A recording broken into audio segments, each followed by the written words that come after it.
Magandang buhay! Magandang araw sa lahat ng magulang, mag-aaral, at sa lahat ng naaabot ng educational video na ito. Ako ang inyong guro sa asignaturang MAPE, Teacher Chiki. Lesson Video, Grade 5, Health, Quarter 4. Paunang lunas sa pagkalason. Layunin ng leksyon na ito na iyong matalakay ang palatuntunan sa pagbibigay ng paunang lunas sa pagkalason. Iyong maisagawa ang kakayahan sa pagbibigay ng paunang lunas sa pagkalason. Iyong masunod ang panuntunang pangkalusugan at pangkaligtasan sa pagsasagawa ng paunang lunas. Pero bago yan, sandali natin balikan ang naging leksyon natin. Paso o burns. Ito yung mga paso na ang dahilan ay mga tuyong pinagmumula ng init, gaya ng asido, apoy, mainit na metal o pagkakuryente. Pangalawa, ang talot o scalds.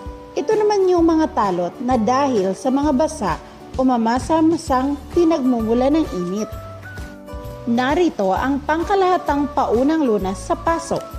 Una, alisin ang pasyente sa mapanganib na lugar papunta sa ligtas na lugar. Pangalawa, pakalmahin ang pasyente. Pangatlo, takpan ng malinis na tela o panyo ang paso. Pang-apat, agad dalhin sa ospital kung kinakailangan. Tandaan, iwasan ang paglalagay ng mga lotion o ointment sa paso. Maglagay lamang kung ito ay rekomendado ng doktor. Paunang lunas sa talot. Ang talot ay dahil sa mga basa o mamamasa-masang bagay. Halimbawa, kung ang pasyente ay nabuhusan ng mainit na tubig, agad alisin ang basang damit dahil kung hindi, magpapatuloy ito sa pagsanhi ng talot. Panatilihing malinis ang talot. Maaaring takpan ng malinis na tela o panyo. Kung ito ay may paltos, huwag subukang putukin ito. Panatilihin lamang itong malinis at tuyo. Takpan lamang ng malinis na tela. At dalhin ang pasyente sa ospital. Kung nakainom naman ng mainit na inumin, gatas ang mainam na inumin. Kapag malala, mainam na ipatingin sa doktor. Nakarinig ka na ba sa mga balita patungkol sa mga taong nalason? Kung ito ay aksidenteng nangyari sa atin, ano kaya ang nararapat nating gawin? Halina't pag-usapan natin ang paunang lunas sa pagkalason. Ano nga ba ang pagkalason?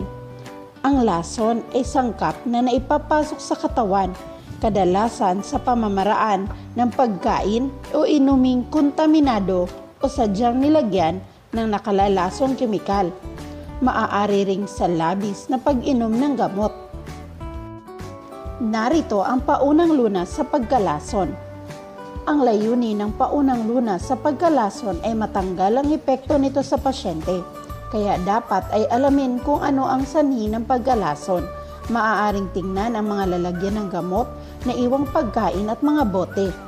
Kadalasan, lalo na sa mga matinding epekto ng pagkalason, ay mahalaga ang agarang ebalwasyon ng first aider sa sitwasyon upang agad na madala ang pasyente sa ospital. Kung ang pasyente ay may malay, kadalasang nakararamdam ang nalason ng sakit sa tiyan, pagtatae, panghihina at pagkahilo. Upang maalis sa katawan ang lason, maaaring magbigay ng tubig na may asin upang maisuka ng pasyente ang lason. Lagyan lamang ng 2 kutsara ng asin at tunawin ito sa tubig.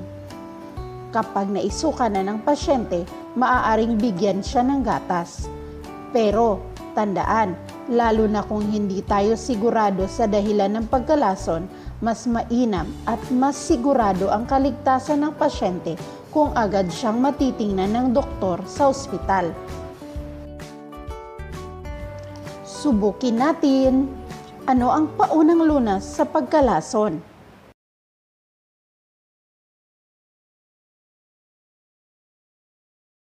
Tama, ang paunang lunas sa pagkalason ay ang maalis sa katawan o sa tiyan ang lason at mabigyan ng gatas.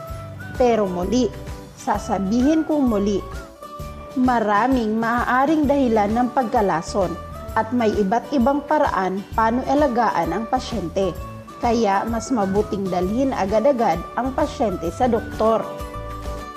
Tandaan natin, ang pagkalason ay maiiwasan kung ang pagkain ay ihahanda ng may pag-iingat at kalinisan. Ang mga likido o ano pa mang maaaring nakalalason ay dapat itago sa lugar na di abot ng bata at kung maaari ay lagyan ng saktong label upang hindi mapagkamalan. Bago kumain, huwag kalimutang magdasal at magpasalamat sa Diyos. At panalangin, maagap na aksyon ay mahalaga upang masalba ang buhay ng pasyente. Buong puso ako nasisiyahan dahil nagawa mo ng buong husay ang lahat ng gawain mo. Nauma na ang atong klase. Kita-kita ta sa sunod. Padayon sa pagtuon.